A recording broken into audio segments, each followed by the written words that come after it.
जय श्री राम, जय बजरंगबली। तो आज मैं आपको बताऊंगी कि रक्षाबंधन, सबको पता है कि श्रावण मास की पूर्णिमा को रक्षाबंधन आता है। लेकिन कभी आपने सोचा है कि श्रावण मास को क्यों आता है? वैशाख पूर्णिमा को क्यों नहीं आता? ज्येष्ठ पूर्णिमा को क्यों नहीं आता? कार्तिक पूर्णिमा को क्यों नहीं आता? इस श्रावण महीने में कैसे आता है? तो उसके पीछे कुछ कारण है, जो कि रक्षाबंधन श्रावण मास में ही आता है। अब आपने कभी सोचा है कि हमारे जो महीने हैं तो उनके नाम कैसे पड़े सनातन धर्म में, और फिर क्यों ये त्यौहार उन्हीं के हिसाब से आते हैं कि उस माह में वो त्यौहार आएगा, उस माह में वो आएगा। तो देखिए, जो पूर्णिमा होती है ना, उनका नाम, जैसे श्रावण मास की पूर्णिमा है तो चंद्रमा होता है वो श्रवण नक्षत्र में होता है, इसलिए श्रावण पूर्णिमा पड़ा। ज्येष्ठ पूर्णिमा तो ज्येष्ठ या मूल नक्षत्र में होता है चंद्रमा, तो ज्येष्ठ पूर्णिमा। कार्तिक में ले तो कार्तिका नक्षत्र में होता है। पौष में ले तो पुष्प नक्षत्र में होता है। तो इस तरीके से हमारी जो पूर्णिमा है उनका नाम पड़ता है, और उन पूर्णिमा के आधार पर ही हमारे महीनों का नाम होता है।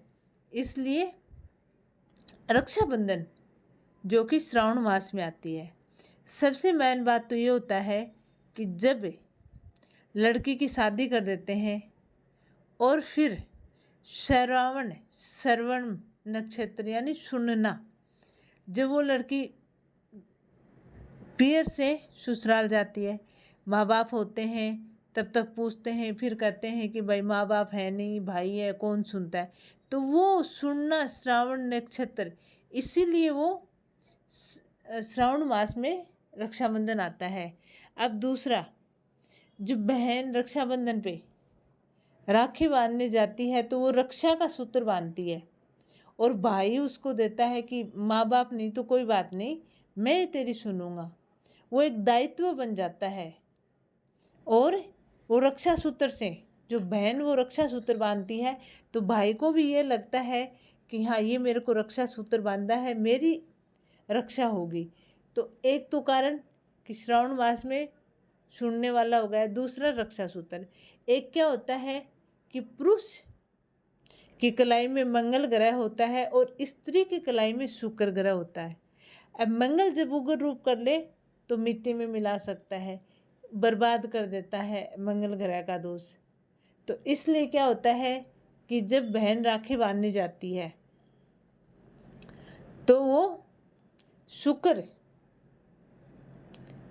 कलाई होती है बहन की, महिला के कलाई में शुक्र होता है और पुरुष की कलाई में मंगल होता है।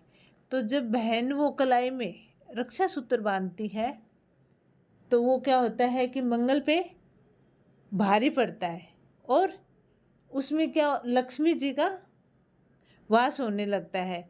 तो इसलिए जो मंगल का प्रभाव होता है वो कम हो जाता है और शुक्र का प्रभाव पड़ जाता है।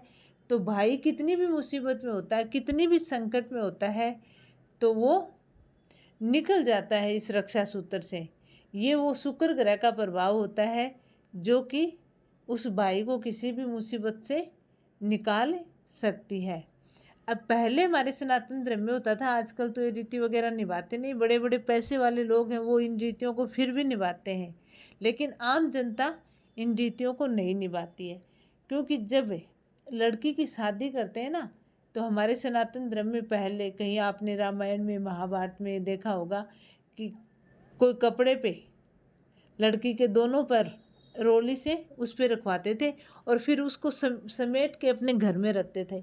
इसका मतलब होता है कि जब लड़की की शादी की है तो उसके जो पैर हैं लक्ष्मी के, तो वो उसी घर में रहेंगे। इसका मतलब कि वो संपूर्ण नहीं जा रही है, वो दोनों घर की लक्ष्मी बनेगी, पियर की भी होगी और ससुराल की भी होगी।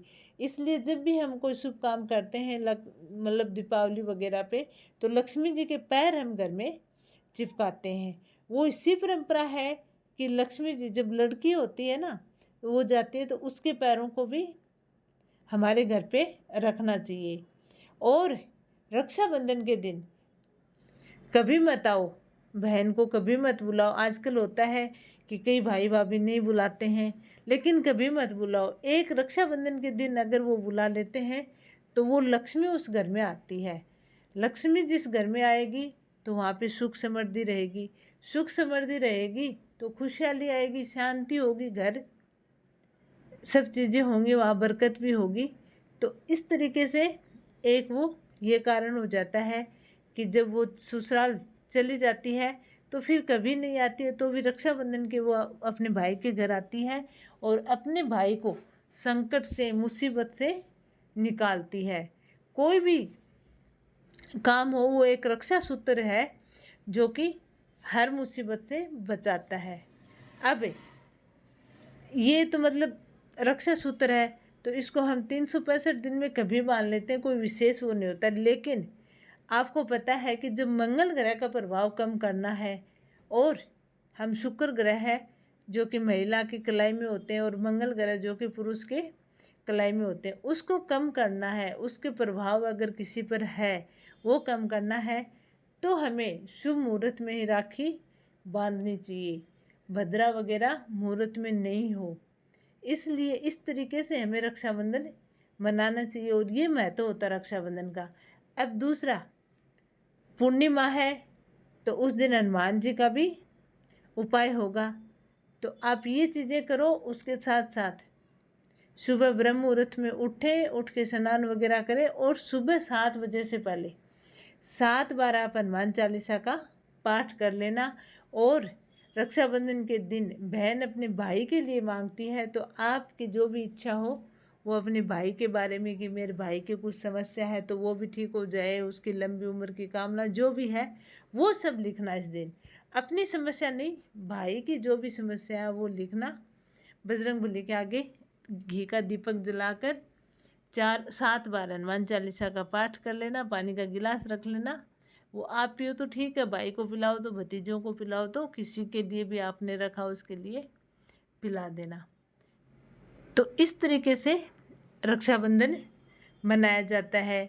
पूर्णिमा क्यों आती है, क्यों मनाया जाता है, कैसे मनाया जाता है, वो मैंने आपको बता दिया है कि किसकी पूजा करें, क्यों मनाया जाए और क्या करना होता है। तो वो सब इस वीडियो में मैंने बता दिया है। तो आपको ये वीडियो कैसे लगा कमेंट करके ज़रूर बताना। कमेंट में जय बजरंगबली, जय श्री राम ज़रूर लिख देना।